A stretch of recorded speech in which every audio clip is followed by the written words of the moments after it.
Hello friends, welcome to the channel.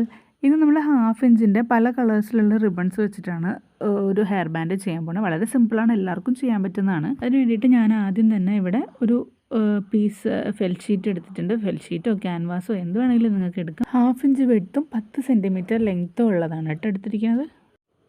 അതിൻ്റെ centre പോർഷനിൽ ഞാൻ കുറച്ച് ഗ്ലൂ അപ്ലൈ ചെയ്ത് കൊടുത്തിട്ടുണ്ട്. അതിനുശേഷം ഞാൻ ഏറ്റവും താഴെയായിട്ട് വയ്ക്കുന്നത് ലാവൻഡർ കളറാണ്. ഒരു റെയിൻബോ തീമായിട്ടാണ് ഉദ്ദേശിച്ചിരിക്കുന്നത്. അതുകൊണ്ട് ഞാൻ 5 കളേഴ്സ് എടുത്തിട്ടുണ്ട്. അതിലാദ്യം ലാവൻഡർ ഷെയ്ഡാണ് എടുത്തിരിക്കുന്നത്. അതിൻ്റെ സെൻറ്റർ പോർഷൻ കണ്ടുപിടിച്ചിട്ട് സെൻറ്റർ പോർഷനാണ് നമ്മൾ ആ താഴെ വെച്ചിരിക്കുന്ന ആ ഒരു ഫെൽ ഷീറ്റോ ക്യാൻവാസോ എന്താണോ വയ്ക്കുന്നത് അതിൻ്റെ സെൻറ്റർ പോർഷനിലേക്ക് ഒട്ടിച്ചു കൊടുക്കേണ്ടത്. സെൻറ്റർ മാത്രമേ ഒട്ടിക്കാവൂ. എന്നിട്ട് നമ്മൾ ആദ്യം വയ്ക്കുന്ന റിബണിൻ്റെ സെൻറ്ററിലും ഇതുപോലെ തന്നെ ഗ്ലൂ അപ്ലൈ ചെയ്യുക. എന്നിട്ട് രണ്ടറ്റവും അതിൻ്റെ സെൻറ്ററിലേക്ക് നമ്മൾ ഒട്ടിച്ചു കൊടുക്കുകയാണ് ചെയ്യേണ്ടത്. കണ്ട, ആദ്യം നമ്മൾ സെൻറ്ററിൽ അപ്ലൈ ചെയ്യുന്നു ഗ്ലൂ.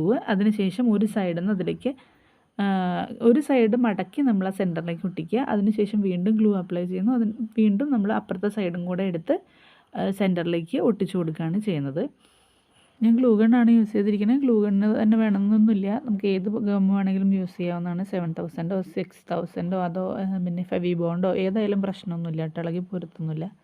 അപ്പോൾ അതിന് ശേഷം നമ്മൾ പൊട്ടിച്ചതിൻ്റെ അപ്പോൾ നമുക്ക് സെൻറ്റർ പോർഷൻ കിട്ടി. ആ സെൻറ്റർ പോർഷനിൽ വീണ്ടും ഗ്ലൂ അപ്ലൈ ചെയ്യുന്നു. ഇതിൻ്റെ മുകളിൽ ഞാൻ വയ്ക്കുന്നത് ബ്ലൂ കളർ റിബണാണ്. അപ്പോൾ ആ റിബണിൻ്റെ സെൻറ്റർ പോർഷൻ ആയിരിക്കണം നമ്മളിപ്പോൾ ഗ്ലൂ അപ്ലൈ ചെയ്ത സ്ഥലത്ത് വെക്കേണ്ടത്. അങ്ങനെയാണെങ്കിലാണ് അത് കാണാൻ നല്ല ഭംഗി ഉണ്ടാവുള്ളൂ. രണ്ട് സൈഡ് ഈക്വലായിട്ട് ഉണ്ടാവുമെങ്കിലാണ് കാണാനായിട്ട് ഫിനിഷായിട്ട് കഴിയുമ്പോൾ നല്ല ഭംഗി ഉണ്ടാവുള്ളൂ കേട്ടോ. അപ്പോൾ നമ്മൾ നേരത്തെ ലാവൻഡർ കളർ ചെയ്ത പോലെ തന്നെ ആദ്യം നമ്മൾ ഗ്ലൂ അപ്ലൈ ചെയ്തു. അതിനുശേഷം അതിൻ്റെ സെൻറ്റർ പോർഷനാണ് ഒട്ടിക്കുന്നതെങ്കിൽ ആ സെൻറ്റർ പോർഷനിലേക്ക് വീണ്ടും ഗ്ലൂ അപ്ലൈ ചെയ്യുക. രണ്ട് എൻഡും നമ്മൾ ഒട്ടിച്ചെടുക്കുകയാണ് ചെയ്യുന്നത്. കണ്ടോ, വളരെ സിമ്പിളായിട്ട് ചെയ്തെടുക്കാൻ പറ്റുന്നതാണ്. ഇതിൻ്റെ മെഷർമെൻറ്റ്സ് ഒക്കെ നമ്മൾ ആദ്യം വീഡിയോൻ്റെ സ്റ്റാർട്ടിങ്ങിൽ തന്നെ കാണിച്ചിട്ടുണ്ട് കേട്ടോ. ഒരു 4 സെൻറ്റിമീറ്റർ വീതം ഗ്യാപ്പിലാണ് എടുത്തിരിക്കുന്നത്. വ്യത്യാസമുണ്ട് ഓരോ റിബൺസും തമ്മിൽ. നമുക്ക് സൈസും അതിൻ്റെ ഡിസ്റ്റൻസും ഒക്കെ നിങ്ങൾക്ക് ഇഷ്ടമുള്ളത് എടുക്കാം. ഞാനിപ്പോൾ ഒരു 2 സെൻറ്റിമീറ്റർ ഗ്യാപ്പ് എടുത്തിട്ടുണ്ട് ഓരോ സൈഡിലും. നിങ്ങൾക്ക് വേണമെങ്കിൽ അത് കുറയ്ക്കാം, കുറച്ചും കൂടെ കൂട്ടാം. അതൊക്കെ ഓരോരുത്തരുടെ ഐഡിയ ആണ്. ഇനി വീതിയുള്ള റിബണിലും സെയിം രീതിയിൽ തന്നെ നമുക്കത് ചെയ്യാം. ഇനിയിപ്പോൾ ഞാൻ റെയിൻബോ കളറാണ് എടുത്തിരിക്കുന്നത്, റെയിൻബോ തീമിലാണ് എടുത്തിരിക്കുന്നതെന്നുണ്ടെങ്കിൽ നിങ്ങൾക്ക് വേണമെന്നുണ്ടെങ്കിൽ സെയിം കളർ തന്നെയും ചെയ്യാവുന്നതാണ്. അപ്പോഴും ഭംഗി ഉണ്ടാവും, പക്ഷേ ഓരോന്നിനും ഓരോ രീതി, ഓരോ ഭംഗിയായിരിക്കുന്നു മാത്രം. അപ്പോൾ ഇതേപോലെ തന്നെയാണ് കേട്ടോ ഞാൻ ബാക്കിയും ചെയ്യുന്നത്. നിങ്ങൾ നോക്കിയാൽ നിങ്ങൾക്ക് മനസ്സിലാവും. ഇതിൻ്റെ മുകളിലായിട്ട് നമ്മൾ ഗ്രീനാണ് വയ്ക്കുന്നത്. അതിൻ്റെ മുകളിൽ ഞാൻ യെല്ലോ ആണ് വെച്ചിരിക്കുന്നത്. യെല്ലോ ആണോ ഓറഞ്ച് ആണോ എന്ന് ചോദിച്ചാൽ അറിയില്ല, രണ്ടും കൂടെ മിക്സ് ആയിട്ടുള്ളൊരു കളറാണ്. അതിന് മുകളിൽ ഏറ്റവും ലാസ്റ്റായിട്ട് നമ്മൾ റെഡ് വെച്ചിട്ടുണ്ട്.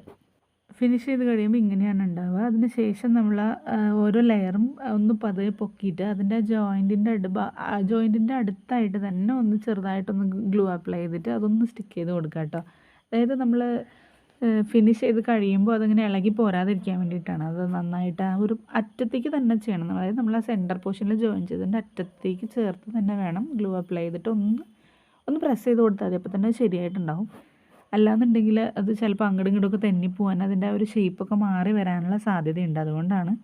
അതിനുശേഷം അതിൻ്റെ എന്താ പറയുക, ആ ഒരു പെറ്റൽസ് പോലെ ഉണ്ടല്ലോ, അതിനെ പതുക്കെ ഇപ്പം പ്രസ് ചെയ്തിട്ടുള്ളതുകൊണ്ട് അതിങ്ങനെ അമർന്നിരിക്കുമായിരിക്കും. അതിൻ്റെ ഇടയിൽ ചെറുതായിട്ടൊന്ന് തട്ടി കൊടുക്കുമ്പോൾ അത് നേരെയാവും കേട്ടോ. അതിനുശേഷം ഞാൻ എൻ്റെ നടുക്ക് ഒട്ടിക്കുന്നത് നമ്മുടെ സ്റ്റോൺ ഷീറ്റാണ്. ആദ്യം ഞാൻ ഒരു 2 ലെയറുള്ള സ്റ്റോൺ ഷീറ്റാണ് എടുത്തിരിക്കുന്നത്. അത് ഞാനത് ഗ്ലൂ അപ്ലൈ ചെയ്തതിന് ശേഷം അതൊന്ന് ഒട്ടിച്ച് കൊടുത്തിട്ടുണ്ട്. അപ്പോൾ ഇങ്ങനെയാണ് കേട്ടോ ഫിനിഷ് ചെയ്ത് കഴിയുമ്പോൾ ഇരിക്കുന്നത്. എനിക്ക് ഇതിങ്ങനെ ചെയ്തപ്പോൾ എന്തോ ഒരു കുറവ് പോലെ തോന്നി. അപ്പോൾ ഞാൻ ഒരു 2 ലെയറും കൂടെ എടുത്തിട്ട് ഒരു ലെയർ ലെഫ്റ്റ് സൈഡിലും ഒരു ലെയർ റൈറ്റ് സൈഡിലും കൂടെ ഒട്ടിക്കുന്നുണ്ട്. നിങ്ങൾക്ക് ആദ്യത്തെ പോലെ 2 ലെയർ മാത്രം മതി എന്നുണ്ടെങ്കിൽ അങ്ങനെ ആയാലും കുഴപ്പമൊന്നുമില്ല. എനിക്ക് എന്തോ കുറച്ച് കുറവായിട്ടുള്ളതുപോലെ തോന്നിയുകൊണ്ട് 2 ലെയറും കൂടെ ആഡ് ചെയ്ത് കൊടുത്തിട്ടുണ്ട്. മൊത്തം 4 ലെയർ വെച്ചിട്ടുണ്ട്. നിങ്ങൾക്ക് 2 ലെയർ മതി എന്നുണ്ടെങ്കിൽ 2 ലെയർ വയ്ക്കുക. അതൊക്കെ ഓരോരുത്തരുടെ ഇഷ്ടം. ഓക്കെ, അപ്പോൾ അതും നന്നായിട്ട് ഒട്ടിച്ച് കൊടുത്തിട്ടുണ്ട് കേട്ടോ. ഇനി ഒട്ടിച്ച് കഴിയുമ്പോൾ ഇതുപോലെയാണ് ഇരിക്കുന്നത്. ഇനി നമ്മൾ ആദ്യം എടുത്ത പോലെ തന്നെ ഒരു 1/2 ഇഞ്ച് വീതിയുള്ള ക്യാൻവാസ് എടുത്തിട്ടുണ്ട്. അതിലേക്ക് ഞാൻ ഒന്നും കൂടെ ഇപ്പം നമ്മൾ ഉണ്ടാക്കിയ ആ ഒരു ഫിനിഷ്ഡ് പ്രൊഡക്റ്റിനെ അതിലേക്ക് ഒട്ടിച്ച് കൊടുക്കുകയാണ്. കുറച്ചും കൂടെ കട്ടിയിൽ ഇരുന്നോട്ടെ എന്ന് വിചാരിച്ചിട്ടാണ്. ആ ഒരു ബേസ് മാത്രമാകുമ്പോഴേ പശയൊക്കെ ഒട്ടിച്ച് കഴിയുമ്പോൾ കുറച്ചൊന്ന് ആടി പോവാതിരിക്കാൻ വേണ്ടി കുറച്ചും കൂടെ സ്റ്റേബിൾ ആയിക്കോട്ടെ എന്ന് വിചാരിച്ചിട്ടാണ് അതുപോലെ ഒട്ടിച്ച് കൊടുക്കുന്നത്. 2 സൈഡും നന്നായിട്ട് ഗ്ലൂ അപ്ലൈ ചെയ്ത് നന്നായിട്ട് ഒട്ടിച്ച് കൊടുത്തിട്ടുണ്ട് കേട്ടോ. അതിനുശേഷം ഒരു വൈറ്റ് ഹെയർ ബാൻഡ് എടുത്തിട്ടുണ്ട്. അതിലേക്ക് ഒരു 7 സെൻറ്റിമീറ്റർ ഒരു സൈഡിൽ നിന്ന് വിട്ടിട്ടുണ്ട് കേട്ടോ. എന്നിട്ട് അവിടെ നിന്നാണ് നമ്മളിപ്പോൾ ഉണ്ടാക്കി വെച്ചിട്ടുള്ള ആ ഒരു സാധനം ഒട്ടിച്ച് കൊടുക്കുന്നത്. 7 സെൻറ്റിമീറ്റർ താഴേന്ന് 7 സെൻറ്റിമീറ്റർ വിട്ടിട്ടും അവിടെ നിന്നാണ് ഒട്ടിക്കുന്നത്. നേരെ നമ്മൾ ഹെയർ ബാൻഡിലേക്ക് ഇപ്പോൾ ഉണ്ടാക്കി വെച്ചിട്ടുള്ള സംഭവം ഗ്ലൂ അപ്ലൈ ചെയ്ത് അങ്ങ് ഒട്ടിച്ചു കൊടുക്കുകയാണ് ചെയ്യുന്നത്, വേറെ ഒന്നും ചെയ്യുന്നില്ല. ഇനി നമ്മൾ ലാസ്റ്റ് എടുത്ത അതേ അളവിലുള്ള ഒരു ക്യാൻവാസും കൂടി എടുക്കുന്നുണ്ട്. എന്നിട്ട് നമ്മളിപ്പോൾ ഒട്ടിച്ചു കൊടുത്തിട്ടുള്ള നമ്മുടെ ലാസ്റ്റ് റിബണിൻ്റെ മേളിലും ആ ഹെയർ ബാൻഡിൽ ആ ഒരു വൈറ്റ് കളർ ബോ വെച്ചില്ലേ അതിലും കൂടി ആയിട്ട് നമ്മൾ കവർ ചെയ്ത് ഒട്ടിക്കുകയാണ്. അപ്പോൾ നല്ലൊരു ഭംഗി ഉണ്ടാവും, നമുക്ക് ആ ഹെയർ ബാൻഡിൻ്റെ ആ പോർഷനൊന്നും കാണില്ല, നല്ല വൃത്തിയിൽ കിട്ടും. അതിന് വേണ്ടിയിട്ടാണ് ഇതുപോലെ നമ്മളെല്ലാം കഴിഞ്ഞിട്ട് ലാസ്റ്റ് ഒരു ക്യാൻവാസിൻ്റെ പീസ് അതിൻ്റെ അടിയിലേക്ക് ഒട്ടിച്ചു കൊടുക്കുന്നത്. അപ്പോൾ ഇത്രയേ ഉള്ളൂ, നമ്മുടെ ഐറ്റം ഇവിടെ റെഡിയാണ്. തുടക്കക്കാർക്കൊക്കെ വളരെ ചുരുങ്ങിയ ചിലവിൽ ചെയ്തെടുക്കാൻ പറ്റുന്നൊരു സാധനമാണ്. അപ്പോൾ എല്ലാവരും ട്രൈ ചെയ്ത് നോക്കുക. നമ്മുടെ ബാക്കിയുള്ള വീഡിയോസും കാണുക, ചാനൽ സപ്പോർട്ട് ചെയ്യുക. Thanks for watching.